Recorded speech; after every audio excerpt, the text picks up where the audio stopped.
While RSV cases are rising in Minnesota, local doctors say it's not as bad as this time last year.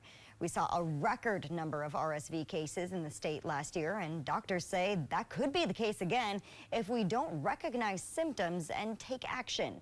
A state of Minnesota Health Department epidemiologist says it's important to stay home from holiday parties and events if you're not feeling great. Probably the best gift you could give your family and friends is not to give them a respiratory disease. Another way to battle RSV is getting vaccinated. Younger and older populations are the age groups most recommended to get the vaccine. That includes kids younger than 2 and adults older than 60. So I would recommend anyone who's at risk or in those age groups talk to their doctor about it. The vaccine is widely available and it's effective and safe.